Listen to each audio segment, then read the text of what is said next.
NFL Nation, how you doing, baby? Come on in. Welcome to As the NFL Turns, baby, the fastest growing pregame show on all the social media. I'm one of your hosts. I'm Dolph Jackson, baby. We're in the building. We're getting you ready for your Sunday football, baby. Again, I'm not alone. I'm joined by my brother, and without any further ado, Carlos, introduce yourself to the What's family, up, man. y'all? It's your boy Carlos Clayton and the homegirl PJ. We are the dynamic duo of Uneducated Sports Talk, presented by the Come On In Sports Network. Y'all, once again, geeked up for another Sunday morning pregame show because we got a lot to talk about for Week 11, you guys.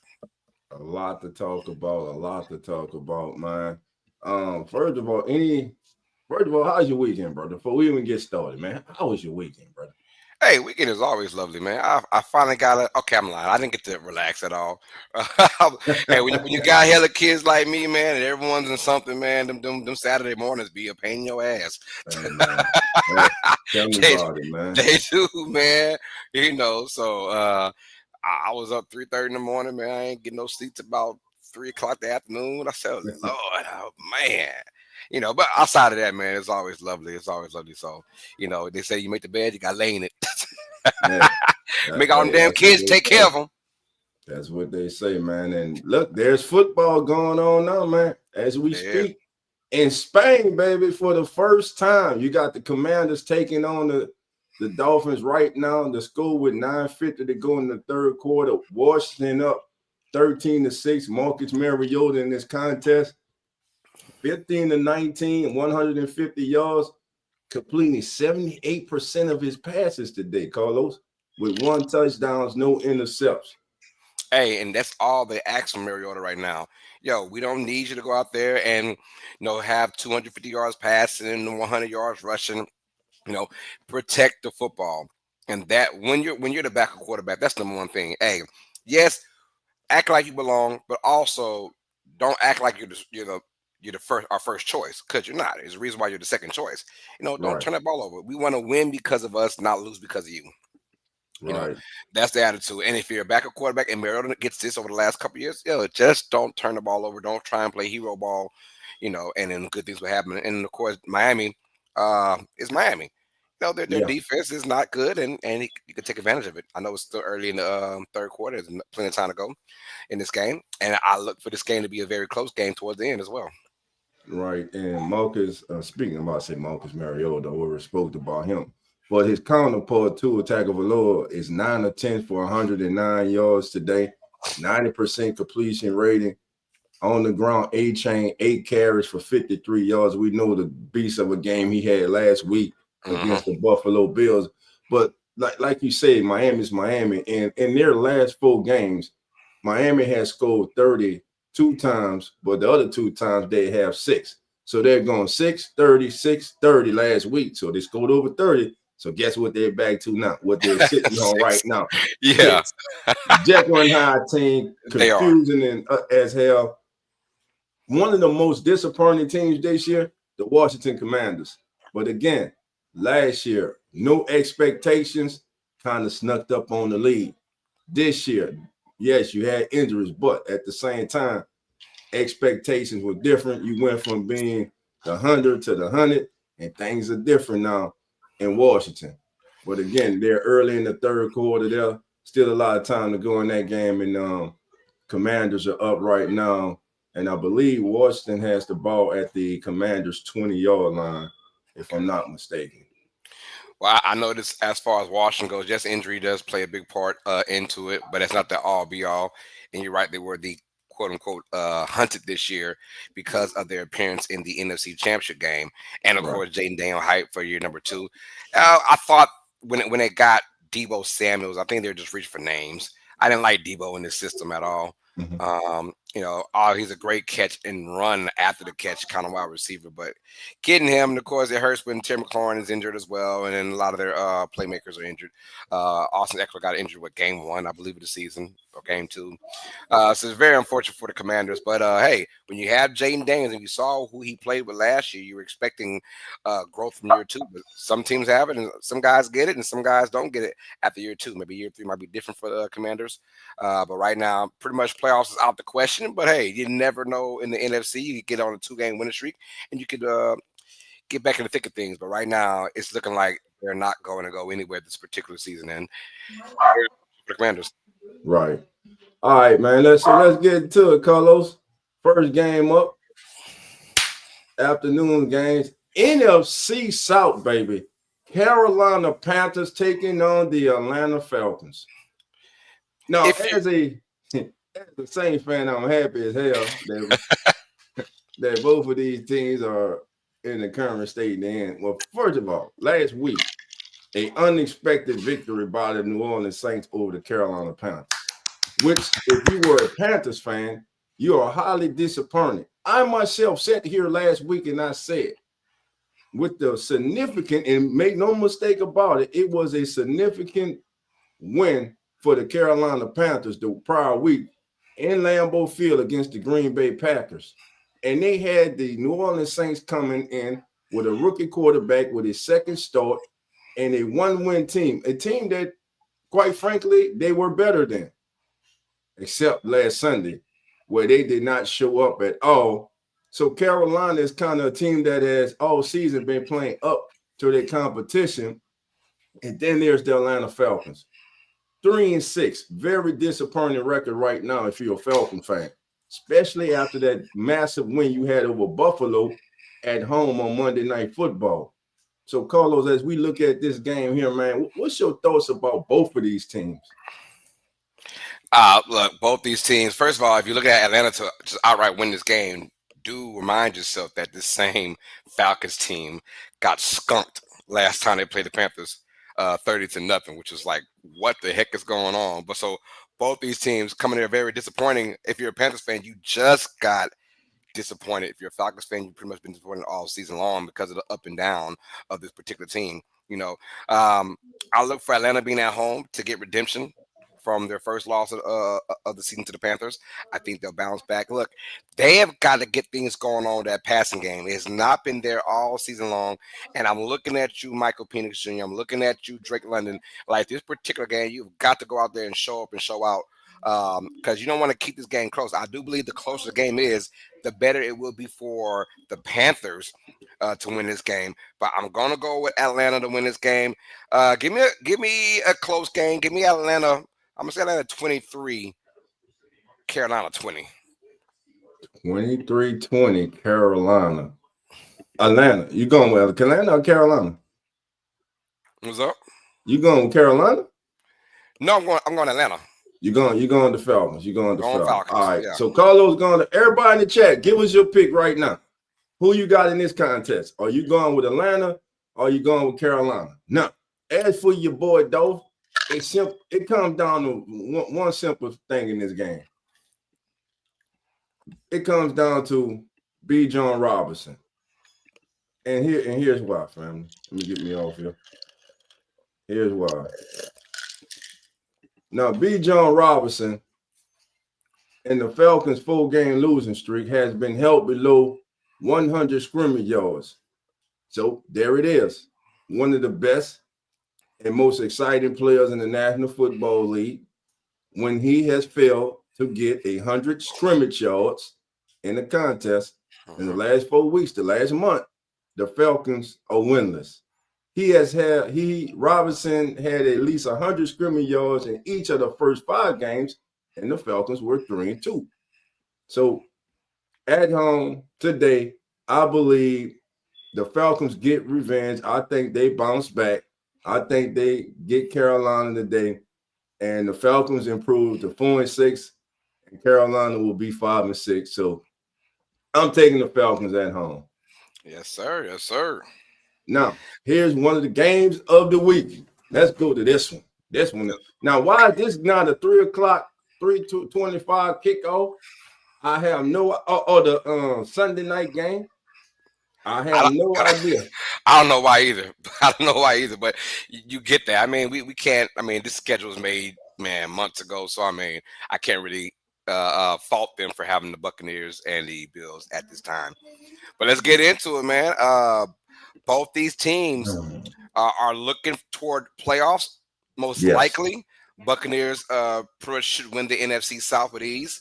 in my opinion. And the Buffalo Bills, they're trying to stay close to those damn Patriots, right? Who just won again this past Thursday over the New York Jets. So that being said, though, Buccaneers injuries are now rearing its ugly head. Is on their offensive side and defensive side. They got a lot of players out. I think Buffalo was pissed off about their loss to the Dolphins, as they should be. I think Buffalo takes out on Tampa Bay. Look, I got a close game.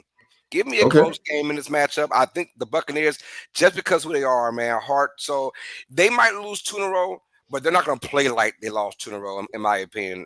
If you have Baker Mayfield as your quarterback, he's going to give you guts, heart, toughness, and you'll always be in most of these games. But I think Buffalo, just being at home and feeling the energy of the crowd, I think Buffalo takes this win. Close game. I'm gonna go with Buffalo 28, Tampa Bay 23. All right. So, looking at this contest, first of all, we got 2 top-tier quarterbacks in the National Football League. You got the reigning MVP, Josh Allen.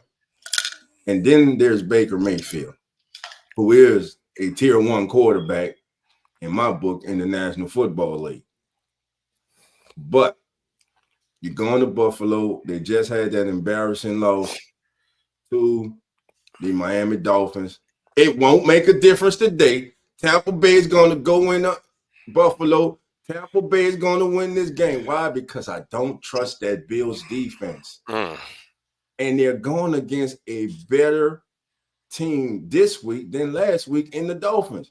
You got a better quarterback in Baker Mayfield. You got a young stud in Emeka Ibuka at wide receiver. And speaking of this young man, he leads the NFL with 283 receiving yards and 5 touchdowns when he's aligned as the outside receiver in the bunch formation, in the trips formation.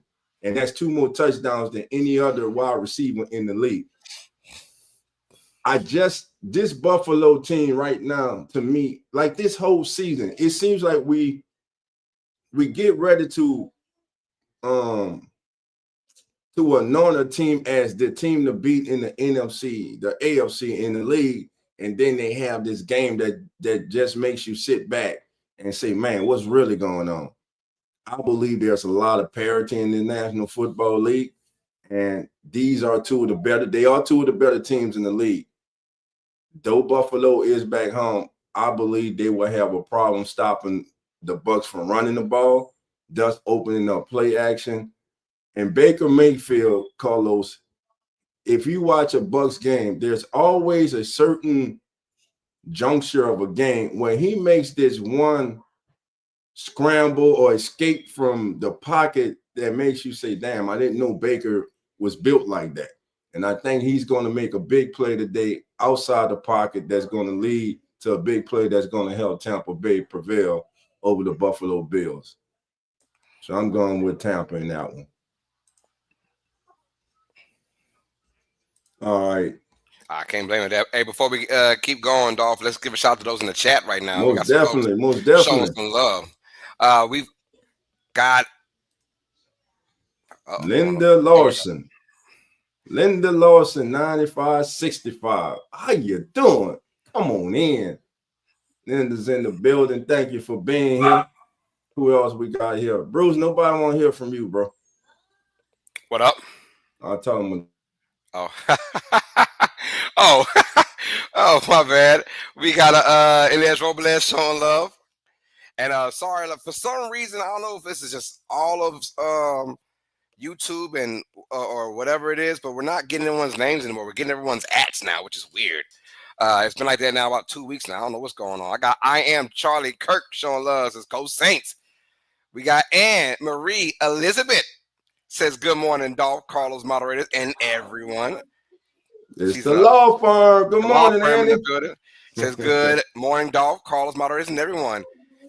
We got Iron Charlie Kirk also saying you never know if there's inside betting going on now that we know it happens in every sport. The player have no respect for the game anymore. I would say not everyone, but there is a small bit, though, that kind of makes it very tough to fathom. But I wouldn't say everyone's doing it. But now you're poking your nose into that, and it could get ugly. You never know how deep it actually goes, and I'm scared for it. Yeah. Ann says, I'm going to Atlanta to beat Okay. Carolina. Gotcha. And then we also have Jackson in the building. Says, hi, what's up, Jackson? Good to see you, man.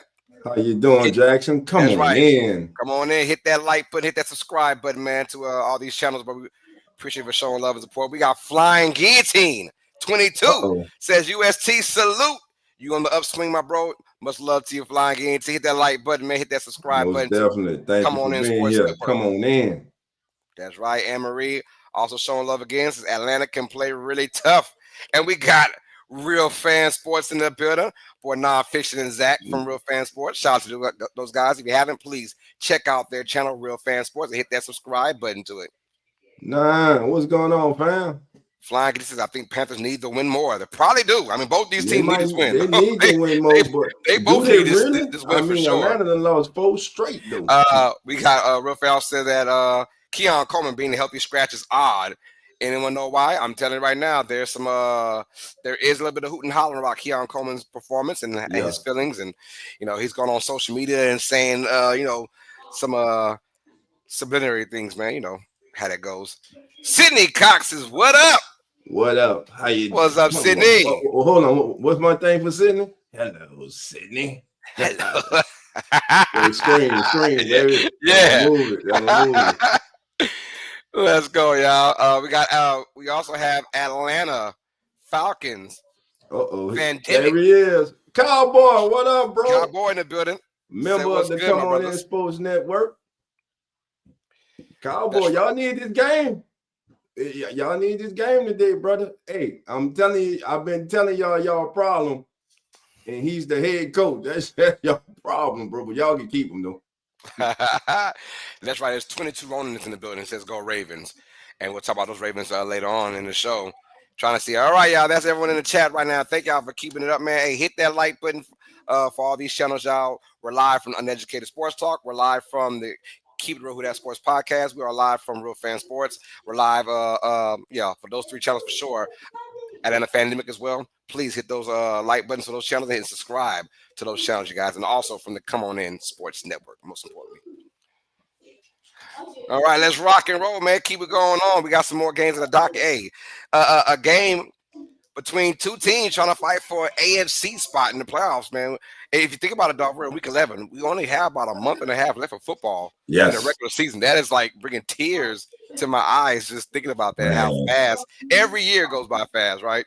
It does, man. It does. It's only because we add so much to it and look forward to it every single year. But we have the Los Angeles Chargers taking on the Jacksonville Jaguars in this matchup. Dolph, how do you feel about both teams, their trajectory, and who wins this game? Not good about the Chargers. To start the season, the Chargers started this season as arguably one of the hottest teams in the National Football League. They swept their division. They were looking awesome, man. But since then, they kind of hit this wall. Inconsistency on offense, defense. Though they got one of the best safeties in the National Football League, and to me, a future Hall of Famer. The one thing that seems to be missing from the Chargers is a consistent pass rush and the ability to take the ball away. And I'm not seeing that Jim Harbaugh type of team that we saw early in the season. Now, as they go for Jacksonville, surprising, really. Jacksonville right now, they're kind of come back to earth. They're 5-4. They are a team that's in the middle of the pack in the National Football League in the AFC. Travis Etienne, man, he's that engine that makes it go. We know Thomas at wide receiver, he is a beast. Unfortunately, they lost Travis Hunter for the season, and it all comes down to their quarterback, man. Trevor Lawrence. Some people want to label Trevor Lawrence a bust. I'm not gonna say he is a bust. I mean, the kid has gotten his franchise to the playoffs. He's had to deal with multiple coaches. They did go out and try to get him some help with Jacoby Myers in the trade they made with the Raiders at the deadline. and he played on 23 snaps and caught all 3 of his targets last week for a team high 41 yards in his debut against the Texans in week 10. So look for them to get Jacoby Myers more involved today. I'm going to go, because they're at home, I'm going to go with the Jaguars at home. I think this is going to be a physical game, a tough game. And I think in the end, I think the Jaguars will make more plays. Know who's going to win this game? Special teams is going to win this game. A special team play by the Jaguars. I'm going with the Jaguars. I'm also going to Jaguars as well. And I feel you on this, man, because that Chargers team, we don't know what we're getting on the consistent basis over the last 6, 7 weeks now. This team, the running game, Lovato has finally taken some good strides, but now you're looking at their offensive production from the receiving core, and like, where's Lab McConkey been at? He had that one game between that, a one good game, I think last week, but then before that, it was just like a lot of blood. Where's Keenan Allen at? They got that kid Gatson. I believe he's injured though, the tight end, but he's taken some good stride, but not doing enough on third downs. Penalties hurting this team like crazy. Jacksonville's one of those weird ass teams that's going to be fighting for a 500 spot or maybe a game or two above 500. But in this particular game, I like Jacksonville. And you're right, special teams will play a big part. Cam Little, their kicker, he has been fantastic. He's busting these kicks from 68. He can hit it from 73. This dude has been amazing, man. But, yeah, give me the Jaguars to win this game. Another close one, as I'm seeing throughout all these matches right now. This is going to be a really, really great weekend of football. I promise you that, because it's going to be a lot of tight, contested games, in my opinion. I look for the Jaguars to squeak this one out. Trevor Lawrence has got to have that game, right? And I feel like, I mean, they obviously ride or die with Trevor Lawrence's performance. And them getting Myers is for a reason, because the receiving core, they've got the dropsies. They got the butter popcorn, on their hand. They drop a lot of football. So Myers comes in there and can make an immediate impact for this team. And I think we'll find out today what both these teams are really about, because the loser is going to have a lot more questions to answer about who are we really, when the winner is going to say, you know what? We can make those strides. This is one of your de facto wild card matchups, right? As I'm like, if we win this game, we feel a whole lot better for the rest of the season. If we lose this game, we got a lot of issues to work on, man, and it might be a little too late. So I'm going to go with Jacksonville to win this one, because they're at home, and I feel like this is one of those games where they'll take advantage of, mediocre play from this Chargers offense. Okay, so both of us going with Jacksonville in that one. Now, the next contest, we go to the NFC North, baby, the black and blue division. You got the Bears taking on the Vikings. Where should I start in this game? First of all, let's talk about one of the most dynamic wideouts in the National Football League, who, quite frankly, has just been quiet this season, and a lot of it can go to who's been under center. But Justin Jefferson has averaged just 4.3 yards per reception in every game that J.J. McCarthy has started in this season. There is no chemistry there. And how you do not have chemistry with one of the best, if not best, wide receivers in the National Football League is beyond reason to me.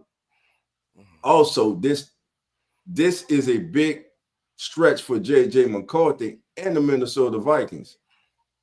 I do not believe that as of now, in Viking Nation, you can, I ain't trying to upset you, but a lot of y'all true Vikings fans, and you feel the same way. J.J. McCarthy, bro, he ain't it. He to me, J.J. McCarthy is not the guy. Now, he has, 7 more weeks to prove starting today that he is the guy. But the Vikings may be one of the teams looking for a franchise quarterback in the 2026 NFL draft.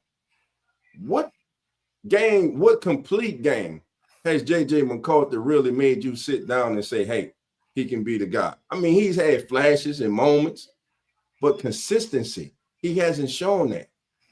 And when you don't have chemistry with Justin Jefferson, your best receiver, averaging only 52 yards a game when you are the starting quarterback, there's a problem there.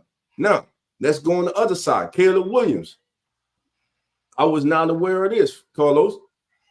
Caleb has led 4 game-winning drives in the full quarter overtime this season, which is tied for the most in a single season in the history of the Bears franchise. And his 4 winning drives also are tied for the most in the NFL this year with Bo Nix and Baker Mayfield. Again, the Bears taking on the Vikings. We know it's tough. It's a division game. It's going to be a battle. I'm going to go with the team with the better quarterback right now. I'm going to go with the Bears in this one. I believe Dennis Allen's defense would get after J.J. McCarthy. They will confuse him, and I'm going to take the Bears in a close one, though. I'm going to call it final score 23-20, Bears over the Vikings. Yeah, in that, I'm going to go with Minnesota, and here's why. One, they're at home, but 2, I haven't seen the Bears beat any quality team yet. I'm sorry. Like yes, those game-winning drives against bad teams sound good, man, but they have not beaten a team with some kind of grit yet this year. Vikings have that kind of grit. Now, if the Bears can somehow win this game, hey, I'll give them all the love and all the props they can get. But right now, I really don't trust what I'm seeing from Chicago. 6-3 sounds nice, and you take the wins how you take it. There's no doubt about that for sure. But when I look deep into what Chicago's absolutely doing against these bad teams and against good teams, we'll find out. I think Minnesota is a decent team. The quarterback is the issue. We all know about that, McCarthy. But when he's on, he can be on. You need to be on for about 3 or 4 series in this game to win this game. The Bears defense, very opportunistic. And if McCarthy does not play to the level that coach expects him to play, it could lead to turnovers because Dennis Allen has that defense give a lot of yards, but they also get a lot of turnovers as well. So that being said, give me Minnesota to win this game. Close one as well. It's going to be a close game. I got a feeling. And I like that 23-20 score. So we'll go with that one. I'm going Minnesota, though, with the win.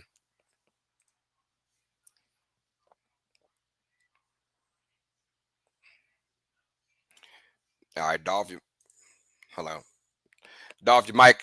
Hell. There I go again. Every week I get damn muted. So y'all already know they expect your boy to get so damn hype. I've been muted, baby. But anyway, here's my first upset of the week, baby. That's right. I'm taking the Giants at home over the Green Bay Packers. They both gone, baby. But Jackson, Dort is there, baby. The Giants, baby. The Giants will get past the Green Bay Packers today because this Packers team, I'm telling you, there's something missing with this team. They got names on. We know what they got, who they got on the defensive side. We know who they got on the offensive side of the ball. They lost their all-pro tight end, all-world tight end. But I'm telling you, there's something missing with Green Bay. Matthew Golden has not been golden in his rookie season with the Packers. I'm taking the Giants at home, playing for an interim coach. They always when there's a coaching change mid-season, you get that burst of energy from that team. They're at home. I'm taking the Giants to upset the Packers today. And Carlos, I think they win by 2 scores. I'm taking it. I'm going to call it 26-16, Giants over the Packers. I tell you what, man. Shout out to PJ. She saw that. For some reason, we are on like a vertical live stream, so she dipped out for me to be in the middle. So shout out to you, PJ. Appreciate that. But that being said, though, no, I agree on this could be an upset, right? But man, later on, I got my list of contenders and pretenders, and right now, Green Bay is on there. Are they a contender or are they a pretender? Because who knows? But I'll tell you what, though, this game adds a little more umph to because you said it, Jameis Winston, right? And I thought Winston should have been the starting quarterback from the start of the year, in my opinion. That's how I felt. But obviously, the Giants didn't feel that way. They went Russell Wilson and Jackson Dart. I think Jameis Winston should have been started from the jump. He's going to add an element of just imaginary creativity to this offense. and there's never been a pass that he has seen in his mind and hasn't liked. You know what I'm saying? So James is gonna get it there. It might go to somebody else too, but he gonna throw that thing, and it makes it exciting every single time. I'm gonna go with Green Bay though. This is a must win for Green Bay. This is literally a must win. You lose this matchup, yo, you ain't scaring nobody anymore at all. You're not scaring it. The mythology of you in that defense and what Jordan Love has done in the past. I don't know what's going on with that offense, and they are getting hurt by the minute now. The receiving core is very, very light, but you paid Jordan Love all that money because he could play with anybody on your roster. That's why you gave him all that money. So let's see what they do in this game. Give me the Packers because they're so desperate. I know they're on the road, and that's been their Achilles heels on the road playing. But, man, give me Green Bay. They got to have this game. I think they get to Jameis Winston and can cause a turnover or two some way, somehow. But I'm going to go Green Bay, but close as well, man. I'm going to go Green Bay 19, New York 16. Okay, 1916. And again, like you said, man, if you're a fantasy owner out there and you need somebody to pick up, you want to pick up Jameis Winston, or you want to do the vice versa, get somebody who's going against Jameis Winston. Like Carlos said, it's gonna be one or the other. One of them. You gonna get Jameis. He'll throw 3 touchdowns, but he'll give you 3 INTs too. Hey, I can say one thing with Jameis: it is never a dull moment when Jameis Winston is on the field. You just got to sit there, wait, get your popcorn ready, baby, because it gonna be a show like no other, baby. Man, and shout out to James. I forgot James was starting and Jackson Dart was out, man. Ronald Duffney, how you doing, man? Come on in. Thank you for being here, Ronald. Appreciate you. Come on in, Ron. So, go ahead, Carlos. I just told him, come on in. Come on in, brother. Right, come on in, brother. All right. Let's go to the next dock of the games we got up, Carlos. All right, let's go with the Bengals and Steelers now. This is your AF. Yeah, we have to, man. We're an NFL pregame show. We just have to, unfortunately. Bengals take on the Steelers, both teams from the AFC North. Hey, look, must win again from both these teams if you want to have any conscience of winning, because honestly, it's looking like only one team will make it from the AFC North. And I thought I would never say that because we usually get 2 or 3 every year from this division, because they've been so competitive and so good for so long. But it's looking like only one for now might make it out of the AFC North. Who's that team going to be? Well, this match here will speak a lot into what's going on, because if you look around, Baltimore's on a 3-game winning streak. And we know that Baltimore, what their upside is, what their ceiling is. We know where they are. And if you're the Steelers or the Bengals, you have to be worried. So this game is a must win. We saw that last game they played a couple Thursday nights ago, and it was a classic. We called it the Unk Bowl, and between Joe Flacco and Aaron Rodgers, and it was awesome to watch if you watched it, or the Icy Hot Bowl. How about that? But that being said, though, I'm telling you right now, if you're the Steelers, you cannot take this team lightly. Part 2, right? We went into Cincinnati and they took it light and they lost. Well, this team with Joe Flacco, one thing they can do is score. Can you outscore them?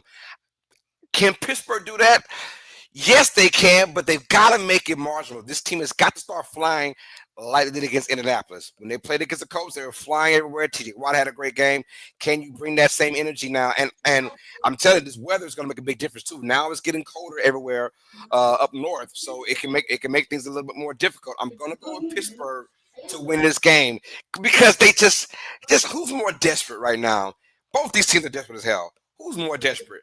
Pittsburgh or Cincinnati? I'm going to go with Pittsburgh because they have a better roster all around them from top to bottom. They have to win this game, or this is your season. If they go to 500, they're done. The Ravens will take over this division, and they will win it if the Steelers can't win this one. So I'm going to go with Pittsburgh to win this one. To go to 6-4.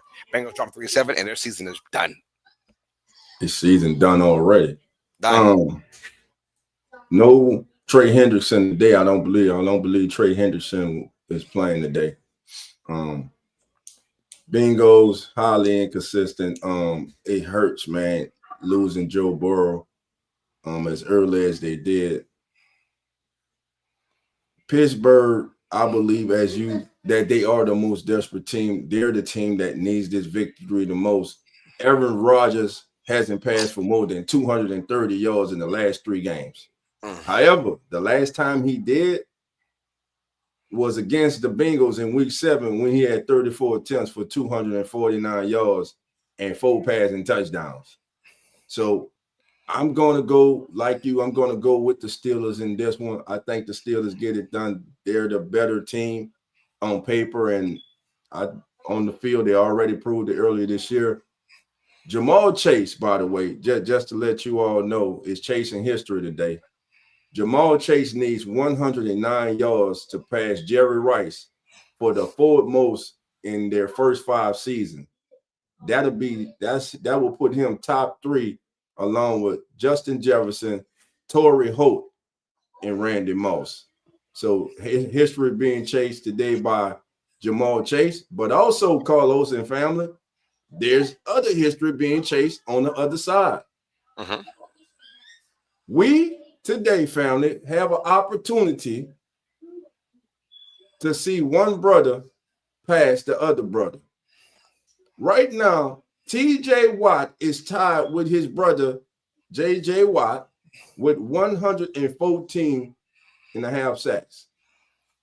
If TJ Watt gets 1 sack today, he will pass JJ Watt NFL career total of 114 and a half sacks.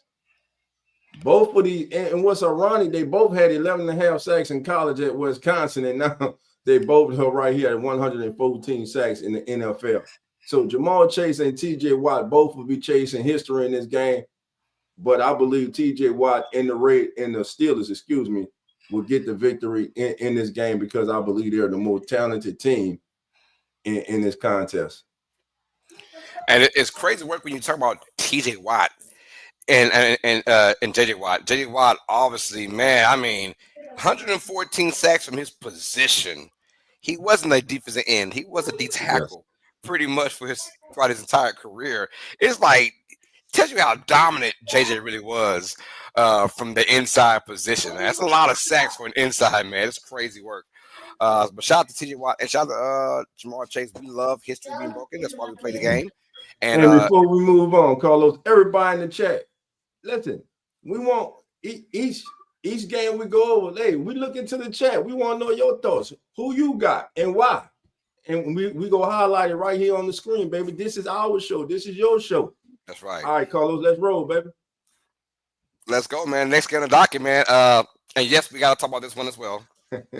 Texans versus Titans, you guys, AFC South rivals, man. Hey, Titans with 1 win, trying to play spoiler at home against the Houston Texans. We had a great come from behind victory last week. The Texans did.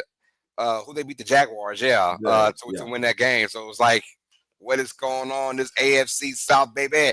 And the Texans, everyone's looking up at the Colts, and the Colts ain't letting that go. But now it's all about pride, and it's about where can we get into this playoff conversation? And at least one team, Houston. I think Houston is going to go into Tennessee and give them get a dub.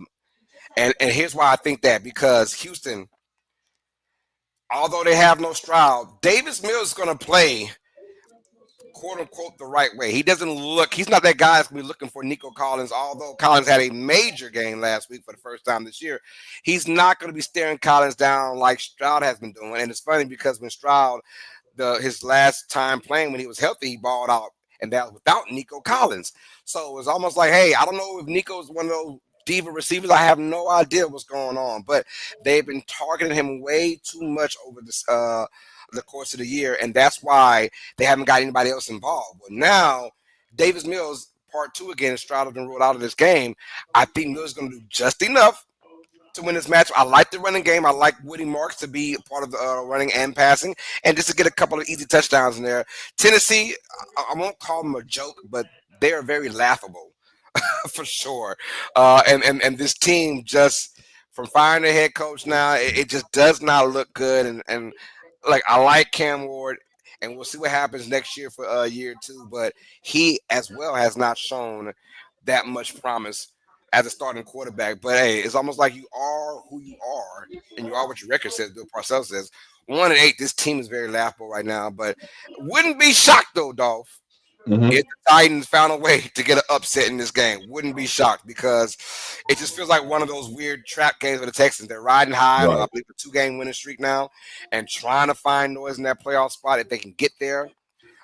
It'd be ironic because this might be the first time. I could be lying. This could be the first time Texas made the playoffs and not be the division winner. I don't know if they've ever done that in their life. I don't know.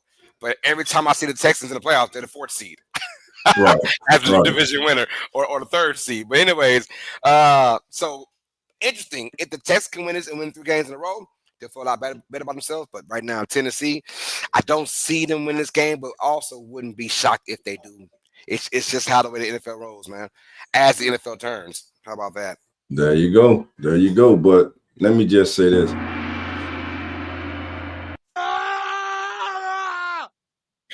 Stop it. Stop it. Stop it. Stop it. Stop it. Davis Mills has the worst record by any starting quarterback to make at least 25 starts since he entered the NFL in 2021. That record is 6-19-1 and 26 career starts. You just heard everything Carlos said about the Tennessee Titans.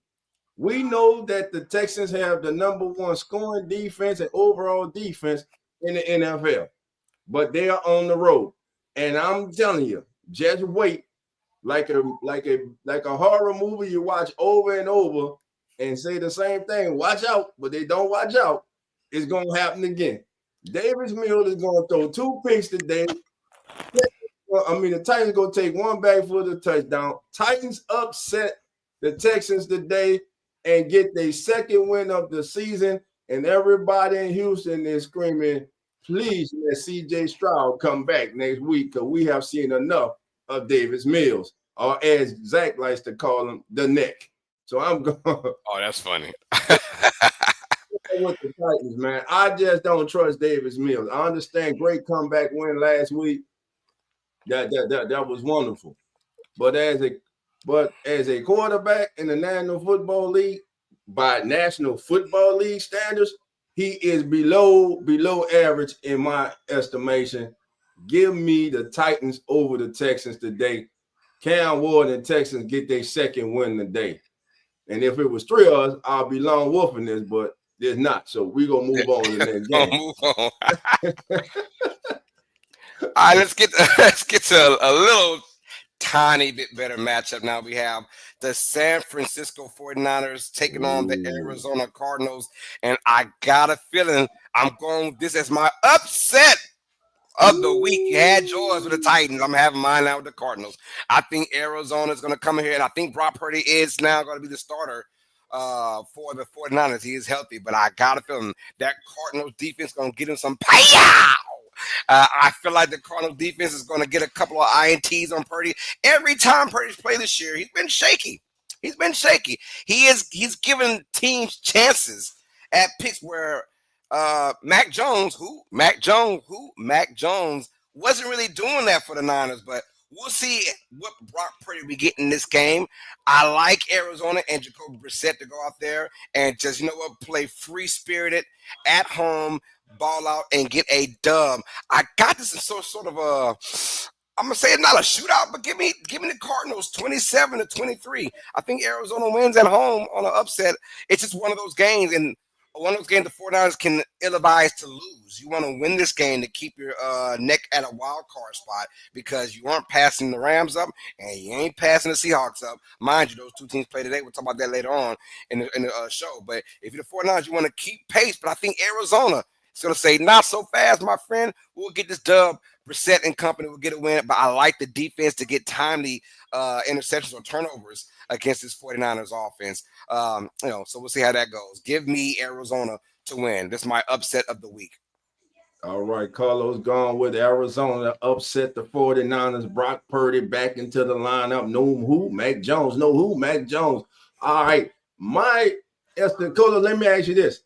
Does Jacoby Brissett make Is he one of the leading reasons that you're going with the Cardinals in this game?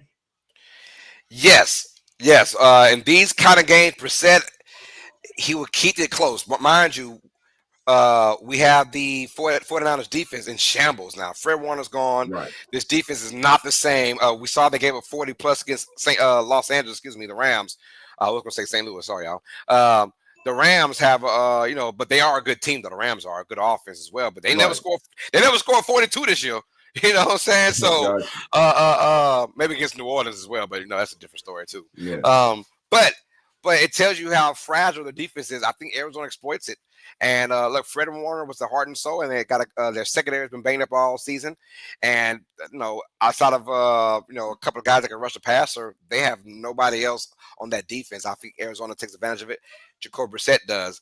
Would Kyler Murray do it? I'm not the one to try and put Kyler Murray versus Jacoby Brissett because I think Kyler Murray is the better quarterback. I just think that the Cardinals never really had full faith in Kyler Murray when they first got him, so they didn't put their all into him, and that's why I think them and the fan base is a lot happier having Brissett at the quarterback. But yes, he is a reason why I think they will win this game.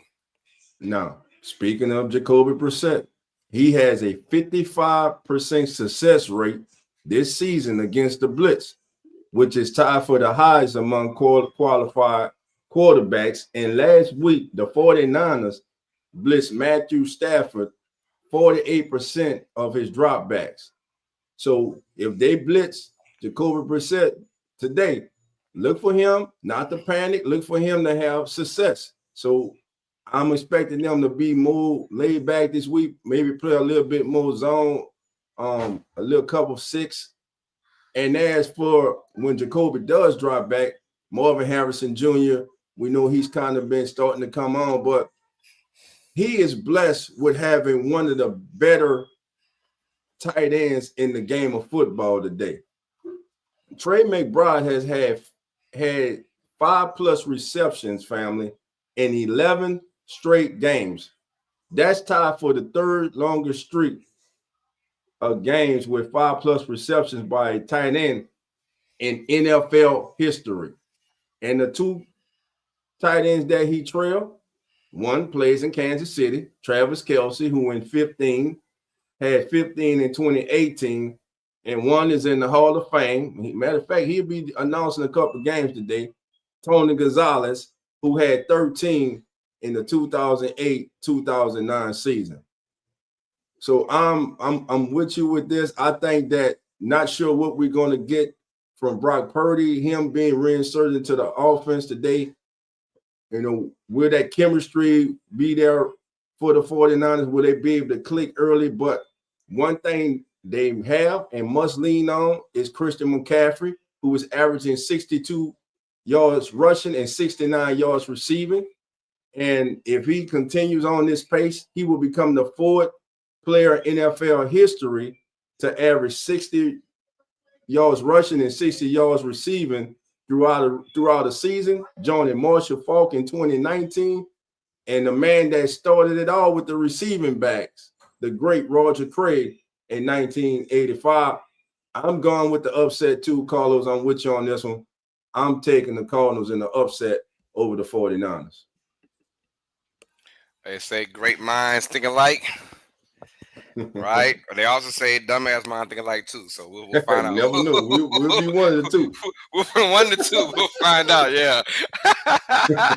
Shout out, man. I'm telling you, hey, Dolph, this is gonna be a great week 11, man. I'm telling you. It is, man. I'm excited about it. I can't really pinpoint a single game like, yeah, that's an automatic win. We can't do that right now.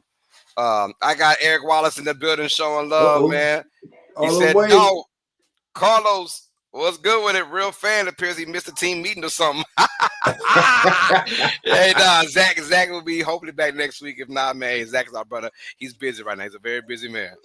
Yeah, he's holding it down. We holding it down for Zach, man. That's E, right, what's going on? Member of the 12 man up there in Seattle, baby. Y'all got a big one today, baby. Y'all got a big one. Looking good out there. We gonna get to it. All right, let's keep it rocking and rolling now, man. We got the Baltimore Ravens taking on the Cleveland Browns. AFC North matchup between look, it's all the dogfight between these two teams. Yes. Ravens obviously the better team, the better roster over the last forever now. But one team that kind of gives them a run for their money, the Cleveland Browns. And the Cleveland Browns are playing at home now. I think the last time they played, it was a blowout, but it was a blowout late in that game. Right. And who doesn't like seeing Cleveland? Derrick Henry. Out of all teams to really shut Derrick Henry down on a night-to-night basis, it's the Cleveland Browns. And because nobody there, because he's also going against another grown-ass man on the other side of the field, and that's going to be Myles Garrett. That's a man's man. And he's always there to shut down Derrick Henry, to show him who is the true, man among boys. How about that? Yeah. But anyways, Baltimore's been on a tear the last 3 weeks now. And look, they got Dylan Gabriel in there. He's starting once again. I just don't like Gabriel in this matchup. Cleveland Browns, good luck. I think the Ravens defense is getting more healthier as the weeks go by, and they're winning too. So that's good on their part. Give me Baltimore to win this game. Very close, though. Unless Lamar has one of these crazy-ass games. From history tells us that Derrick Henry is not going to have a major game this week. So it's going to be on Lamar Jackson and that receiving core with Zay Flowers and Mark Andrews.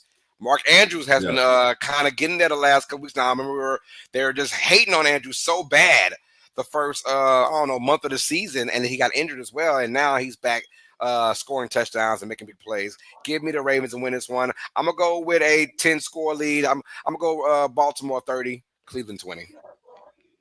Yeah, I'm gonna go with the same thing. When Dylan Gabriel going against this Ravens defense this season, Gabriel has averaged just 4.8 yards when under pressure this season, which is the fourth lowest among qualified quarterbacks.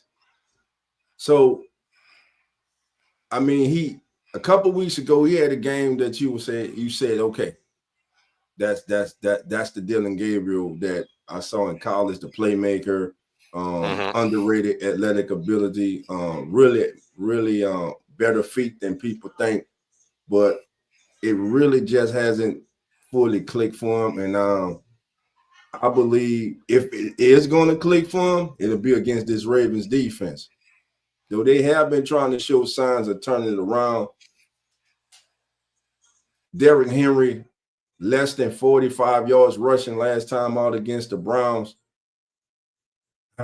This one's a tough one. I'm kind of on the fence with this one, but being that they are at home, and I just don't trust this Ravens offensive staff.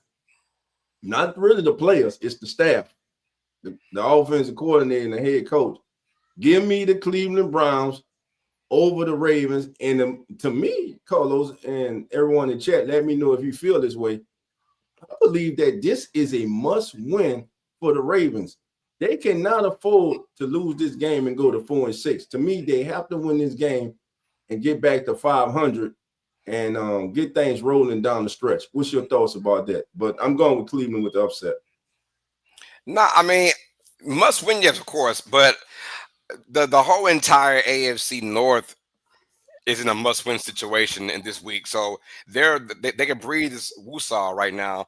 One of them going to lose. Obviously, Steelers and the Bengals play each other, so someone's going to lose out of those three teams. Now, my question is, are the Browns ready to handle the Ravens with Dylan Gabriel? Joe Flacco always say, yeah, Gabriel, I don't see any way the Ravens lose this game. They really cannot. They cannot. You've had so much success the last 3 weeks of the season.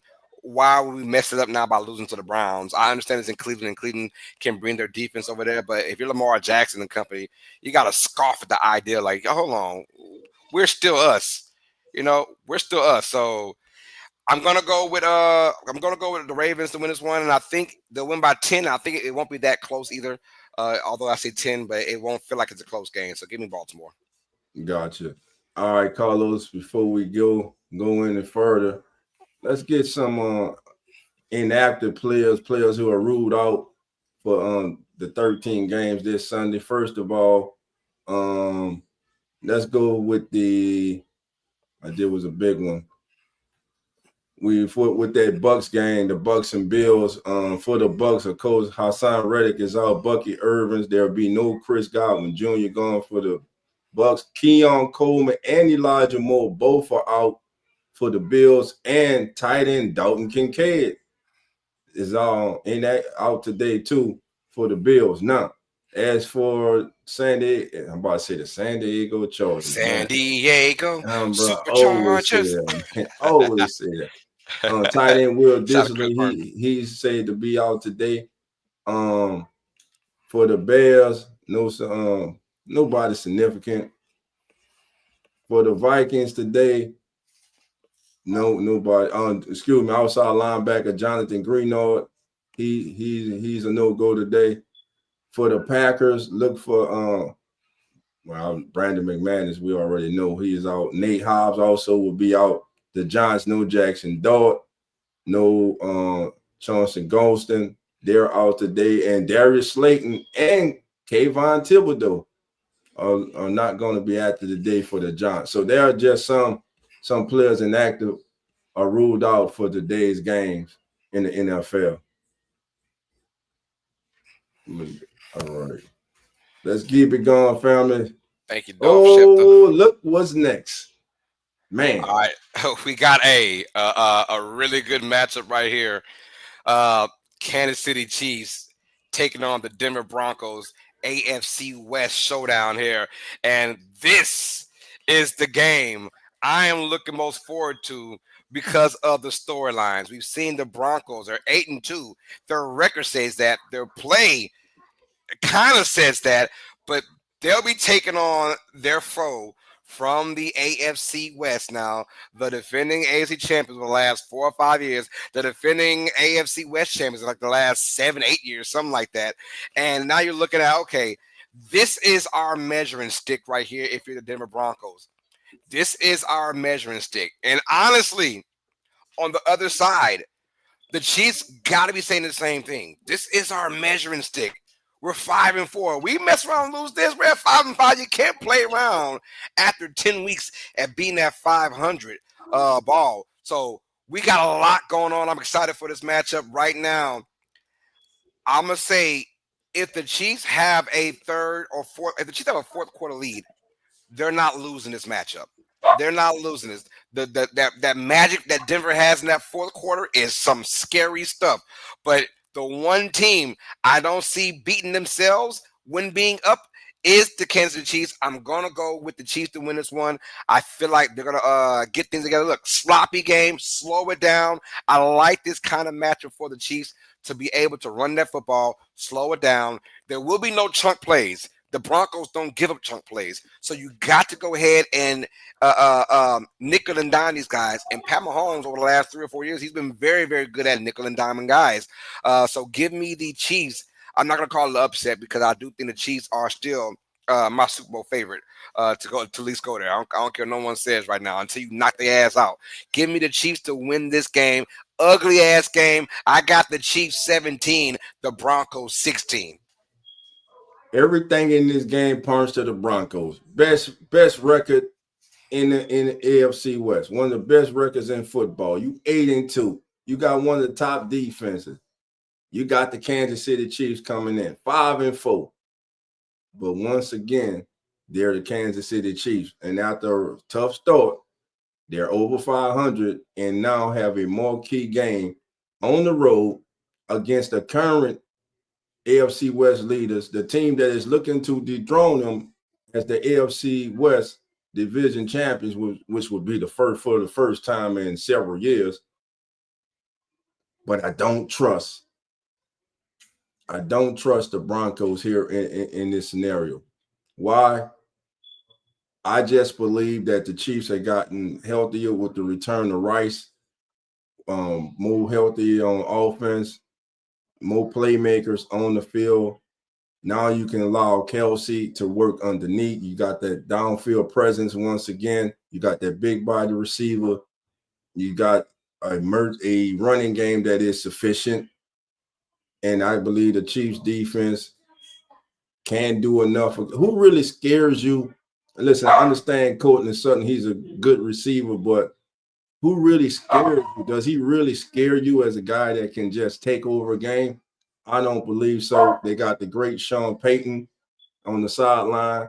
but you got Andy Reid on the other. Give me the Chiefs in a statement win over the Broncos at home. I'm going with the Chiefs, and this is one game that I would definitely be keeping an eye on today, and can't wait to see.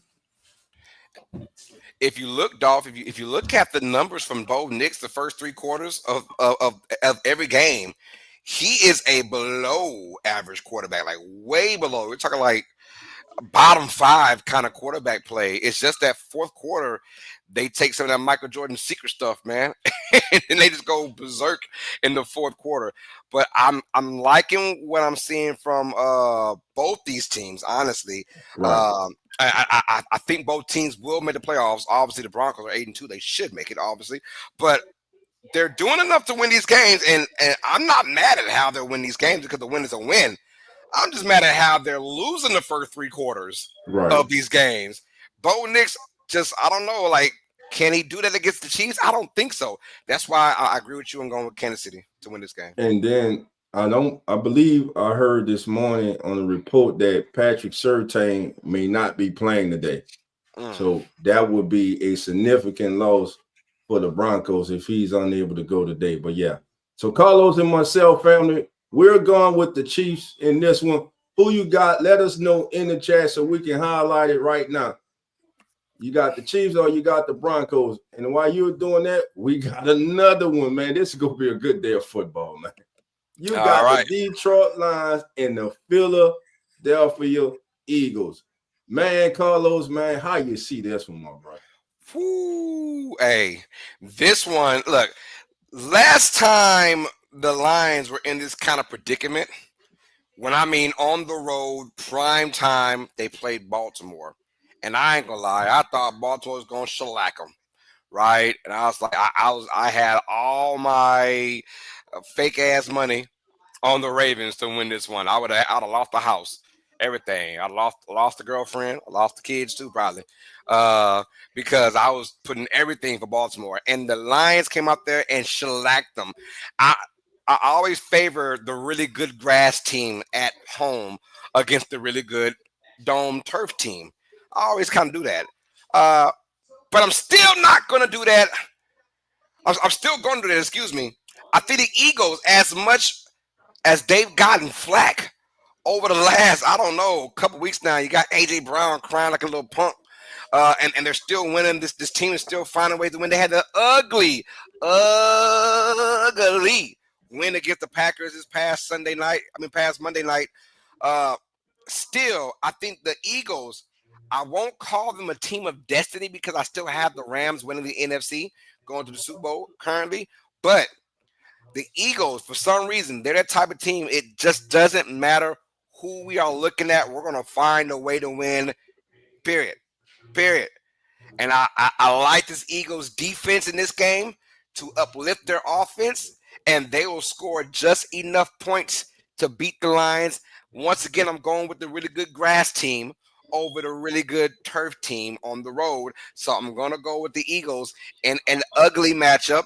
Give me the Eagles 21. I'm going with the Lions 13. 21-13. Give me Eagles. Fly, Eagles fly. Yes, TJ would be so proud of me right now. All right. Jalen Hurts has passed for at least 215 yards 4 times this season, but has failed to do so in the last 2 games. He is averaging 23 passing attempts since week 7. Early in the season, weeks 1 through 6, he was averaging 28 a game. The Lions defense has allowed 215 passing yards only 3 times this season, which is tied for the 7 fewest in 2025. Now, that I say that to say this, injuries do play a part in these games. So today, the Lions will be without cornerback Terrion Arnold. He is out with a concussion. That's a big loss for them. Also, Sam Laporta has been ruled out with a back, and safety Kirby Joseph also is out for the Lions. So that secondary takes a hit. The game is in Philly. It's not on turf, but again, you got 2 of the better quarterbacks, not better, 2 of the best quarterbacks in the National Football League playing in this game. I know a lot of people want to overlook Jared Goff, but Jared Goff has a 74% completion percentage this year, which if he continues on that track would be the third best in a single season in NFL history, only trailing the great Drew Brees, who did it in 18 and 19. But his counterpart, Jalen Hurts, has passed. Jalen Hurts leads all qualified quarterbacks this season with a 16-1 passing to touchdown ratio this year. That's the best mark by any quarterback ever in the season after that quarterback won the Super Bowl. At home, 72-6-3. To me, this is a game for home field advantage in the NFC playoffs. It's a big game. Philly's at home.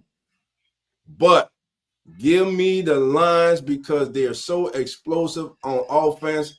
And even with Sam Laporta out, you got South St. Brown, you got Williams, you got Gibbs, man. I just love Jahmyr Gibbs. I think he's a difference maker.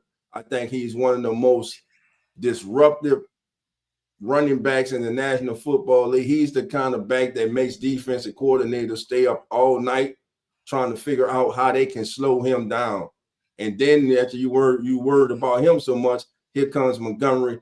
Give me the Lions today in the battle for NFC supremacy. I'm taking the Lions today over the Eagles, and I think it's going to be a whale of a game, family. And a whale of a game to me is not a 44-41 game. That's not a whale of a game to me.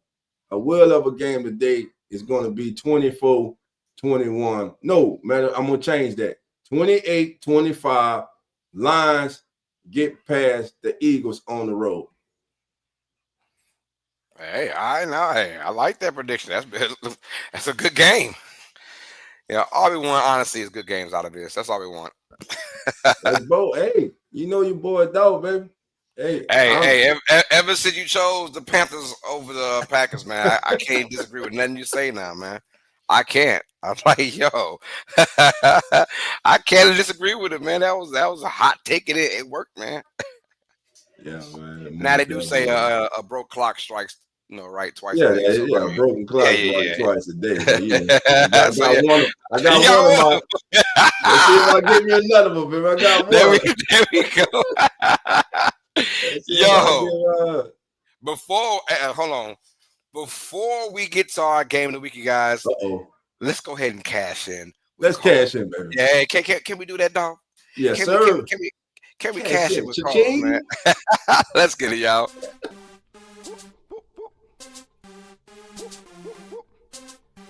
Cool, man.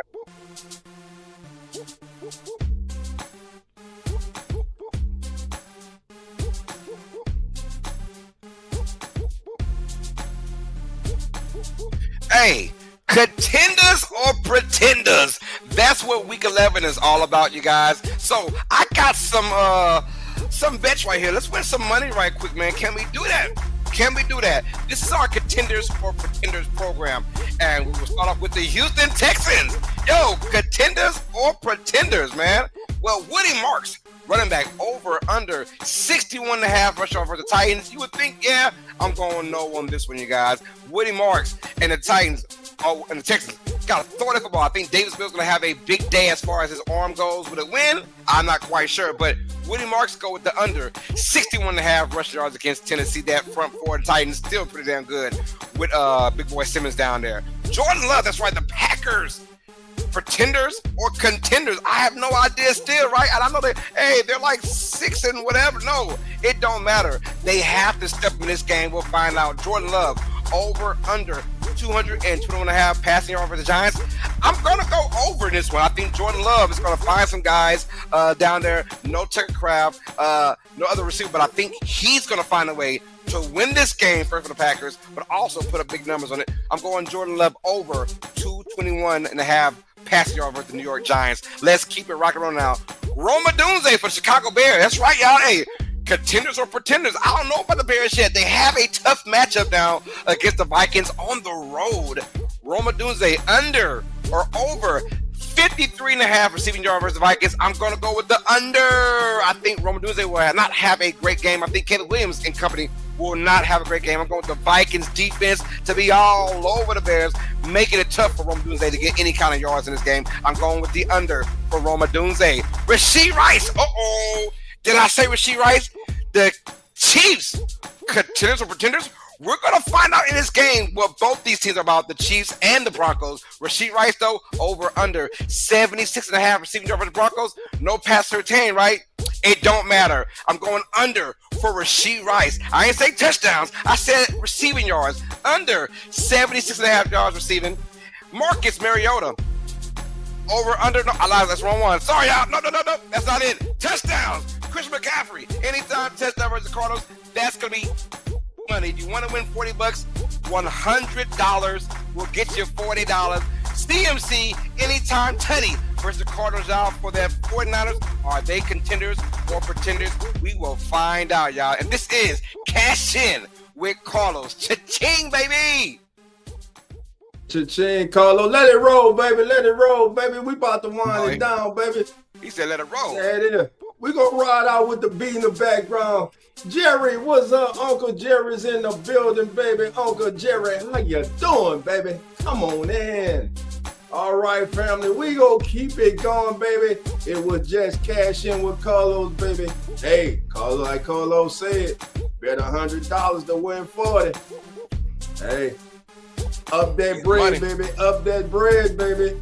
All right, here we go. We gonna keep it going. We just finished with those games. Next up for us is the game of the week.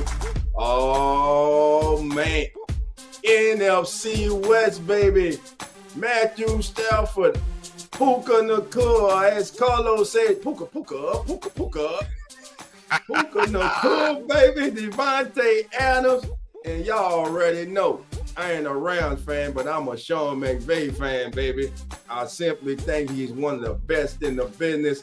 They take on Sam Darnold and the Seattle Seahawks and emerging superstar Jackson Enigma Smith.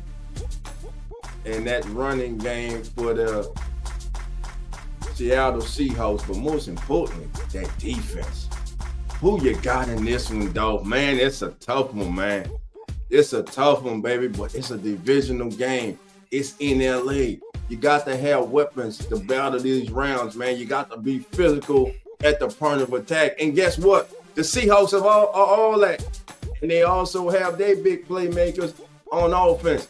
Give me the Seahawks today over the Rams in a simple drag-out fight, baby, back and forth. Give me the Seahawks today. Sam Darnold, baby, will make the play to win the game. He will throw a walk-off touchdown today, baby. So who's he going to throw it to? Will it be Jackson? No, it's going to be to his recently acquired wide receiver, baby. Rashid Shaheed for the win, baby. Seahawks over the Rams today. That's who I'm going with, Carlos. Ooh. I will take your Seahawks and I'll raise you that team from LA, baby. The Rams. I'm going with Los Angeles to win this game. They're going to prove we are still running the NFC West. That's right. I like both these teams. Let me tell you a quick story. I got Sam Darnold as my fantasy football quarterback. Hey, last week he was balling that first half. 17 points my fantasy. I was going to win anyways, but I wanted more to be greedy, right? And I was like, yeah, Sam Darnold's going to have like 25, and then they'll take him out in the third quarter because they're beating the crap out of the team they're playing. Well, I go back and I say, what's going on with my points, man? It's Sam Darnold only 4 points. How did that happen? 2 fumbles lost, and of course the interception. That's what's going to happen against LA, but the entirety of the game, in my opinion, I've got the Rams in this one with a good win, a really good win, and a good game. Is Seattle ready for this kind of playoff atmosphere football right now? Dolph, I'm going to say no. The Rams have been there. They have done that. I'm going to go with Los Angeles to get a win. I'm going to go 33-23 Rams. Will march on and continue to run the NFC, period. Woo! All right. Carlos going with the Rams. All right, family. This is the Come On In Sports Network. As the NFL turns game of the week, family. Everybody in the chat right now. Who you got, baby? Who wins this game? Seattle or the Rams? If you're going with Carlos, put Carlos in Rams. If you're going with your boy Dolph, put Dolph and the Hawks in the chat right now, baby. And we gonna see, baby. And while we waiting for that, we gonna move on, baby, to Monday Night Showdown, baby. It's a throwback to the most historic franchises in the history of the National Football League.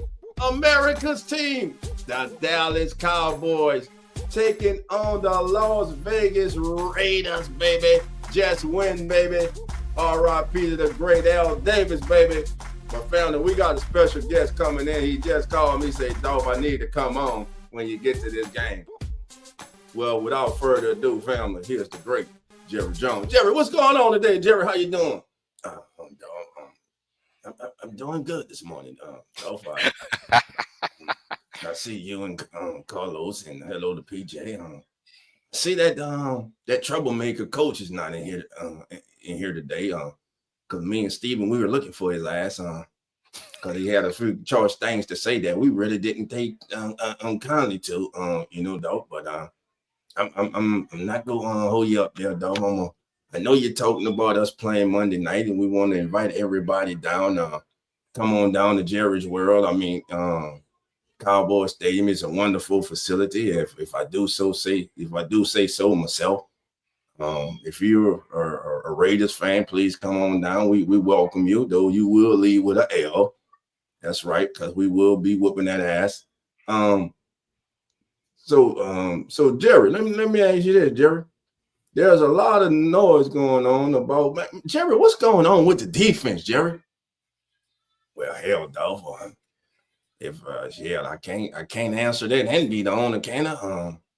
I don't know. You got to ask the head coach, man. And I stood up all night talking to Steven about it. Like, Steven, we giving these guys money, man, but every time we give them money, dang it, they just start not playing good. So what are we supposed to do? And Steven looked at me like, Pop, I don't know.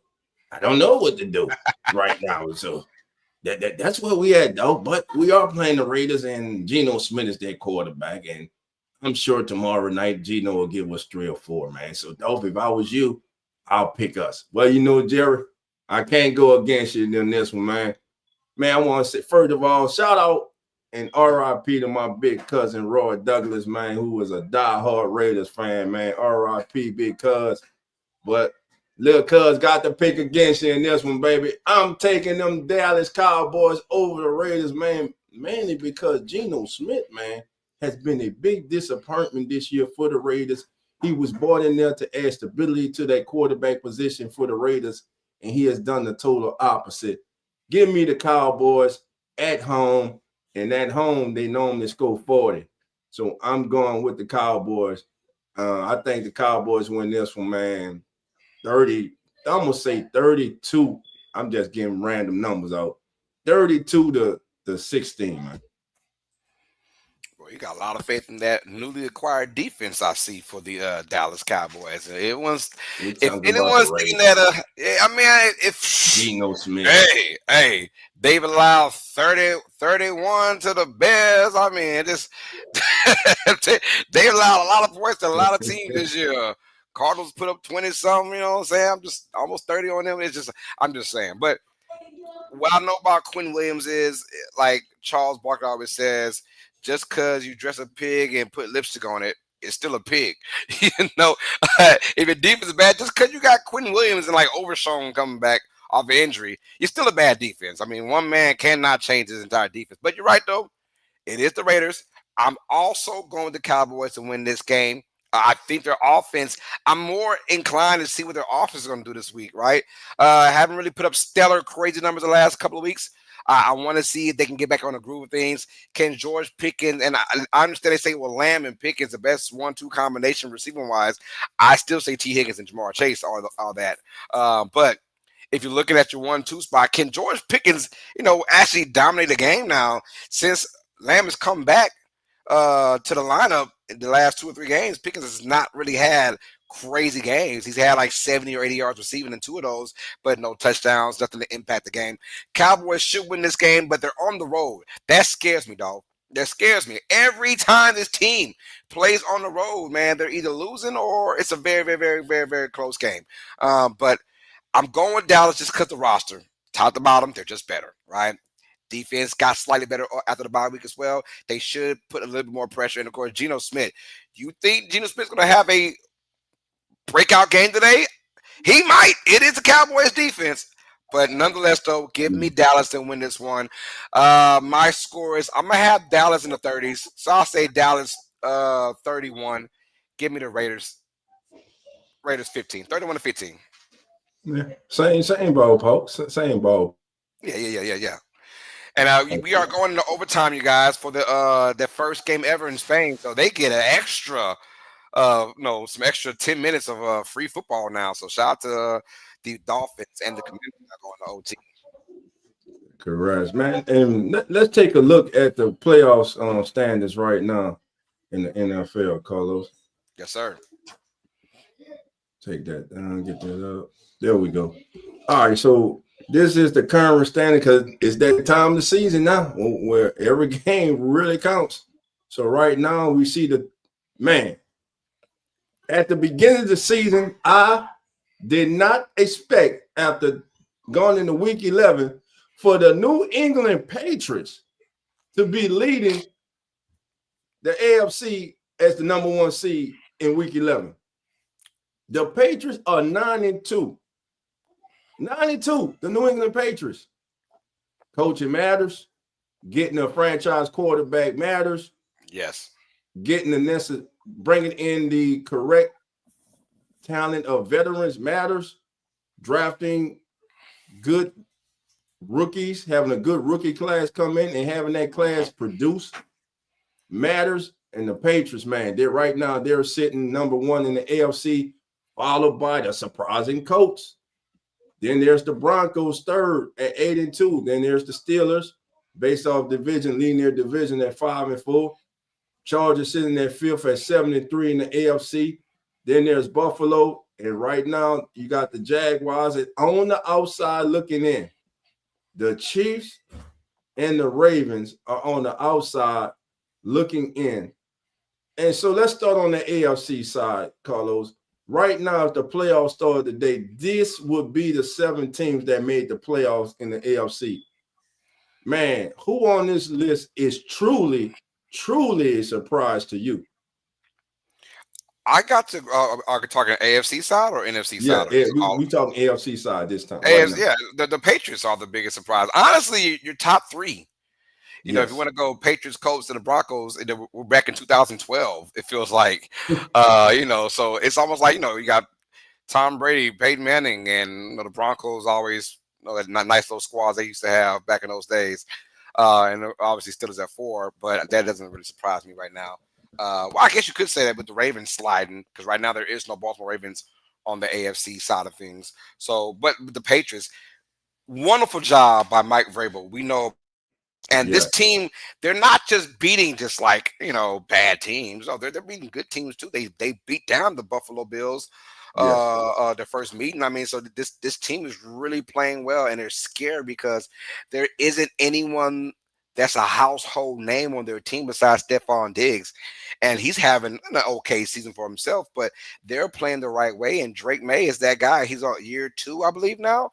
And to play this well with a lot of no-name guys, which means those no-name guys will be back next year as well. And, of course, them getting Trevion Henderson. I was wondering when they'll actually start running that young kid from Ohio State, because I thought he was going to be the glue guy, early for them. And I'm glad he's getting the shine on, because he's got world-class running back speed when he gets in the open field. This Patriots team, like you said, Mike Vrabel's done a great job. Look, I was highly pissed off at New England for getting rid of Jared Mayo, but they have made me into a believer now about Mike Vrabel, who should have got fired from Tennessee. Let's be real about that. Titans are just on some dumb stuff, and they are still on some dumb stuff in Tennessee, by the way. But Vrabel balling out as a head coach, man. He just they're clicking all cylinders. Drake May, he's that kid now. He could be that next best thing, and they are giving him the keys to the franchise from year 1 to year 2. You can clearly see it, man, and he has just been marvelous all season long. And I'm loving what I'm seeing from New England. Can they keep it up? Look, we'll find out in the playoffs. They will make the playoffs. They will be it. Whether they win the division, I'm not quite sure.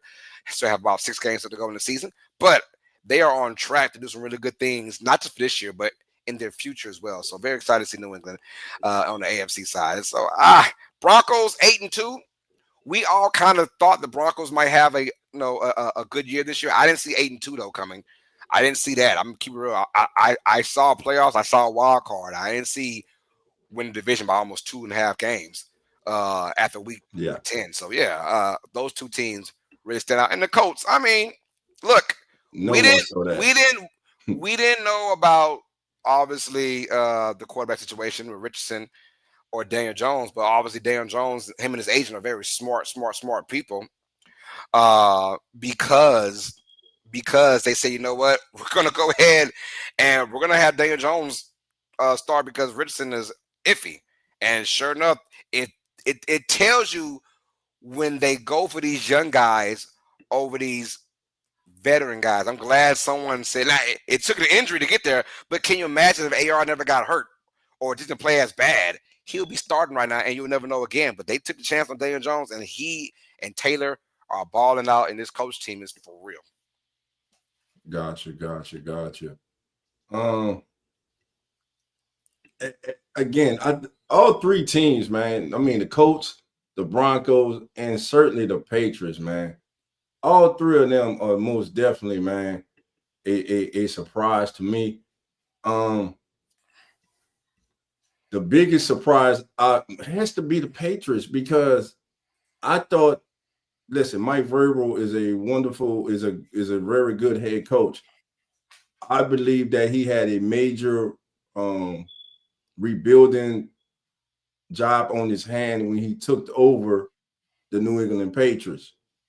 And this man has gone in there. He has made the right decisions on the people that he has brought in as far as the veterans, trades people, getting rid of people, trading certain people away who didn't fit his vision that he had for the team. But most importantly, man, and this cannot be underestimated or understated, this is a quarterback-driven league. If you have a quarterback, it makes a world of a difference for your team. And the Patriots have one of the best young quarterbacks in the league, and Drake May. Drake May is in the MVP conversation. Yeah. He is squarely in the MVP conversation. That's how good this kid has been playing. The whole team has confidence in this young man. They believe him. They follow him. They want to win for him. And that defense for the Patriots, man, listen, they got one of the best young corners in the National Football League. I say it often. Y'all hear me. My regulars, if I was starting the team and I had to get a young cornerback, Christian Gonzalez would be my first choice, man. That's how good that young man is to me. He is elite in today's NFL. He is elite in my book. So again, looking at the AFC side, those three teams, and just right now, if it was to start the day, you would have the Ravens and the Chiefs out. Man, that would be a weird scenario and weird feeling that a lot of us are not used to seeing. So now let's go on the NFC side, man. So right now we see the top four, and I guess out this bunch, it has to be Seattle right now, Carlos. Seattle's been my most shocked team. Yeah. The way they're playing right now, they are just mollywopping people. It ain't even close. I mean, and they're doing it on the road. They're doing it at home. I like the Seattle team. Sam Darnold.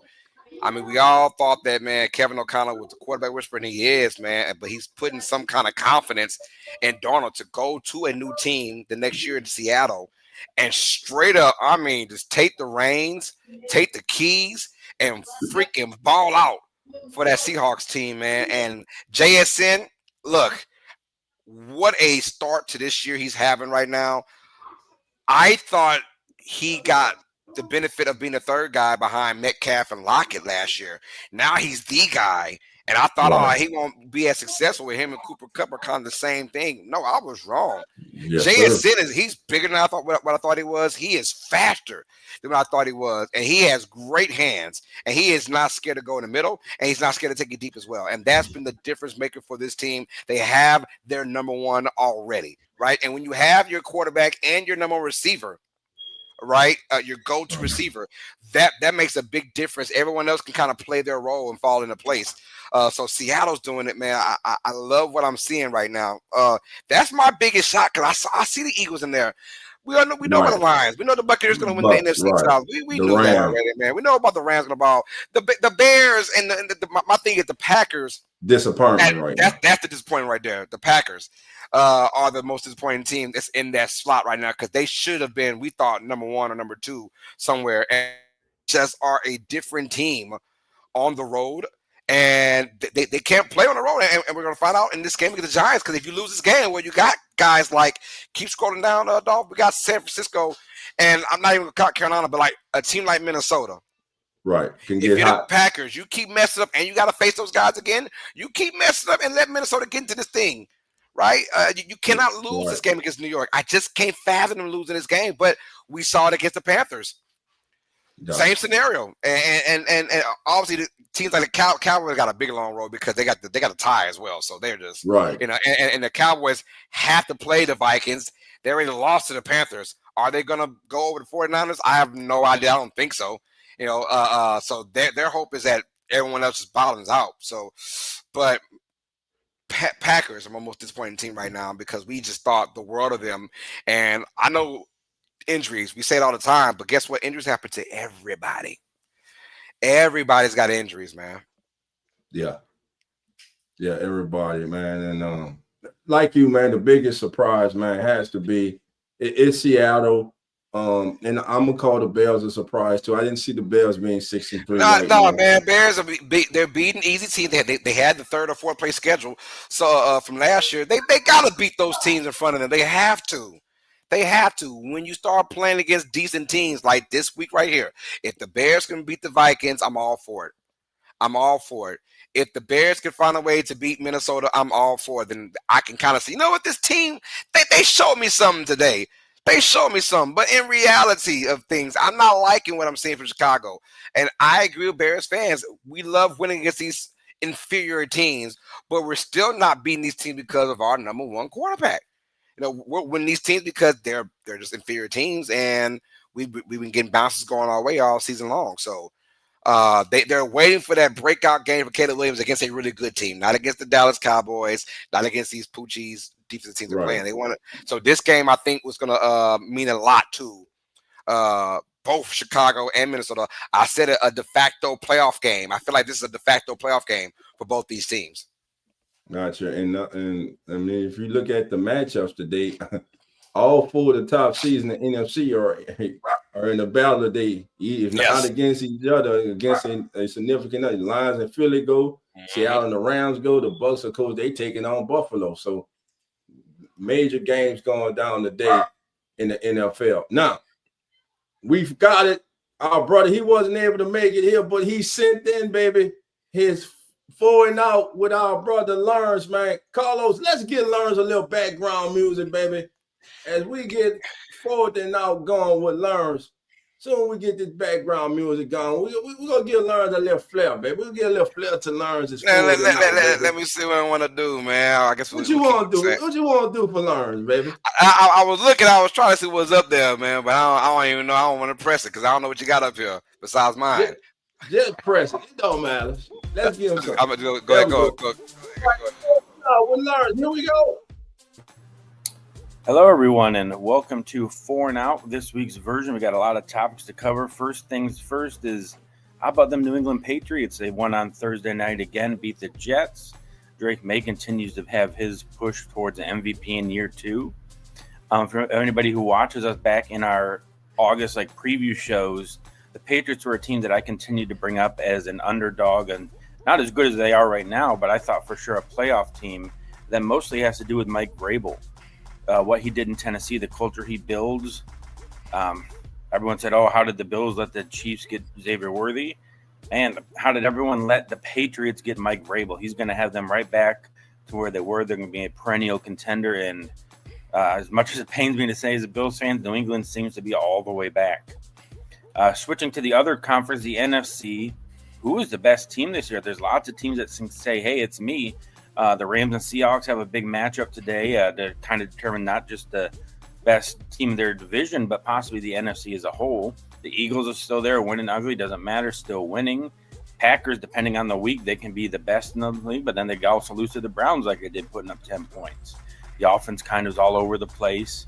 I mean, you got the Eagles, the Rams, the Seahawks, the Niners are right there. They with all their injuries, so the NFC is wide open this year. It'll be a real fun close to the regular season, and the playoffs should be a lot of fun to watch as well. A couple coaches already fired this year. The question now is, who's the next one?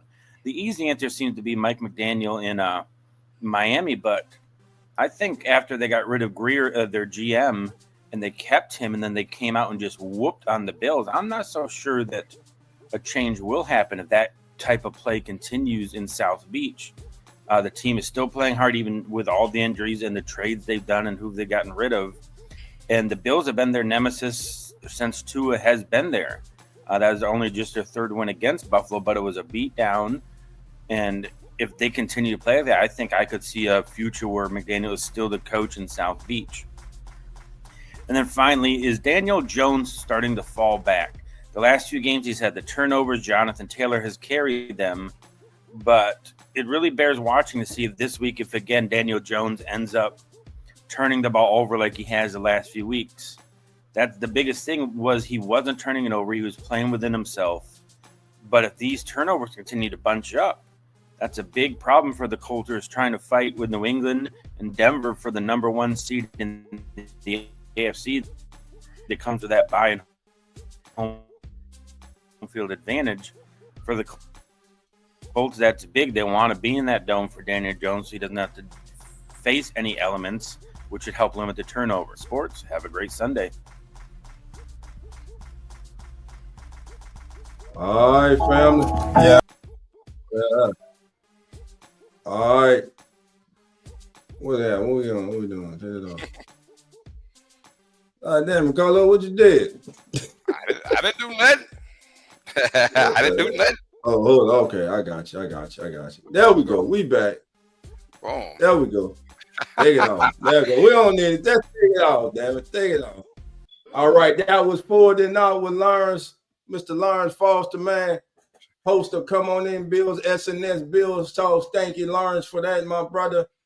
And listen, family, y'all know, listen, what time it is now, baby.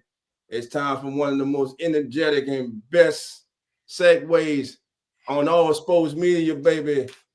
It's time for Straight Baller. I want to know who's your straight baller of the day.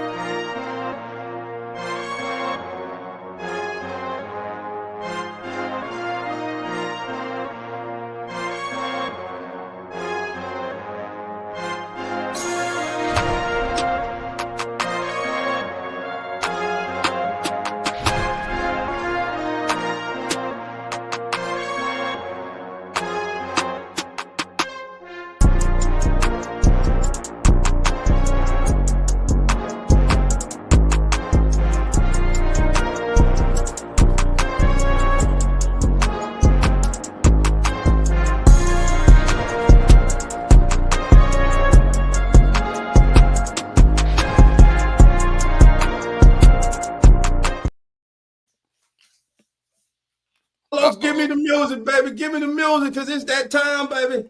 It's that time. All right, baby. And turn it on up, Carlos. You got to turn it up, baby. Turn it up. All right, NFL Nation. It's the time that you've been waiting for. Who's going to be Dolph's straight baller of the day? So as I look around the National Football League, baby, week 11, I'm sitting there and I'm looking. And I'm looking, I'm like, who's got matchups? Who's got the right matchup? Now, I could easily go to whoever's playing against the Cowboys. or whoever's playing against the Ravens defense. What I said, oh no, I'm not gonna do that. I'm gonna go all the way to the East Coast, baby, to the city of brotherly love. And who's gonna pick the day as his straight baller of the day? You heard me speak about him earlier, baby. To me, he is unstoppable. He is one of the most energetic and most electrifying players in the National Football League, baby. My straight baller for the day is none other than the Detroit Lions own Jameer Gibbs, baby. Jameer Gibbs will go off today against the Eagles, and it ain't a damn thing they can do about it, baby, because he's that damn good. I was doing just like you, Dolph. I'm searching around the world, too. Guess what? I'm going with the same position in another marquee NFC matchup. Rams taking on the freaking Seahawks, and I'm going to go with Kyren Williams. That's right. I think he's going to have a breakout game this year, and I don't mean breakout as like he just got good. He's been doing his thing, but I'm talking about a major game. I'm going with Kyren Williams, over 120 yards rushing. Give me 2 tutties for the Rams defense. Yes, you all thought Devontae Adams and Puka. No, it's going to be the running game that's going to help out Matt Stafford and company as the Rams get a big win. I'm going with Kyren Williams as my great bowling player of the week, ladies and gentlemen. Just let it roll, Carlos. Just let it roll, baby. Let's check the chat before we get out of here, baby. Who they got in the chat? Let's see. Let me see. Let us know who you got in the chat, man. Who is your straight baller player of the week? Let us know, baby. Let us know in the chat before we get up out of here, man. But listen, let the music play, because shout out to the 8U Forney Spartans, baby. That's right, baby. We are in that bowl, baby. One more game, baby. One more week, baby. One win away, baby, for bringing it all the way home, baby. We were underdogs, baby. We were afterthoughts. We were overlooked, baby. They were laughing at us, baby. We were laughing stock, but they ain't laughing no more. Because yesterday, baby, we took down a local Pop Warner juggernaut dynasty, baby. They were 10-0. Just had beat the team the previous week 32-0. But guess what? We were able to hold them to 6, and they shouldn't have got that. Wow. It was 8-6, baby. We only needed 1 score and a 2-point conversions, man. Shout out to my brothers, my coaching staff, the brothers that I'm honored to take the field with. Shout out to Coach Mario, Coach Darryl, Coach Terrence, Coach Tyler, Coach Cat. Man, my brothers, great job, but we ain't finished, because we got to complete the job next week, baby. And here's a little post-game celebration of us.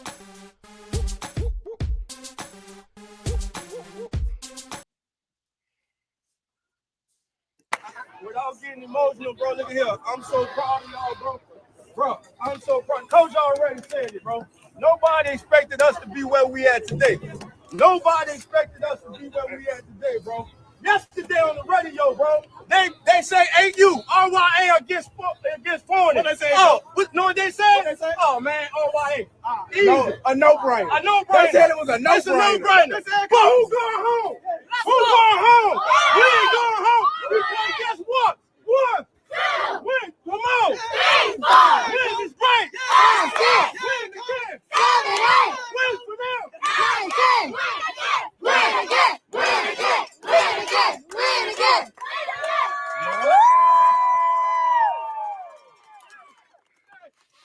Where we at? Hey, Coach. Hey, Coach Dolph, that's awesome, brother. That's awesome. Hey, man. Hey, come on in, man. Listen, get behind me, man. Come on the camera, bro. Look at here. Here they go, baby. Shout out my big nephew there, Monty. Say up, put your hand up, baby. 9U, baby. My brothers, they came up a little short yesterday, but guess what? They made it all the way to the conference championship, and he was one of the major reasons, man. Shout out, man, to Coach Kevin and the 9U Spartans, baby, on a great season, man. And behind me, man, Mike, where you at, baby? Come on out, baby. Y'all know Mike is in the building, baby. BB, where you at? Come on out, BB. BB, come on, get right there. Let them see you, baby. There you go, baby. 2 of the 8 U Spartans, baby. We fight for that championship this Saturday, baby. Say, man, listen, we want to thank everybody for joining us today. And remember, family, we are live each and every single Sunday morning at 10 a.m. Central, 11 a.m. Eastern, here on As the NFL Turns. And like always, family, remember, the doors are not open. So come on in. See everybody next week.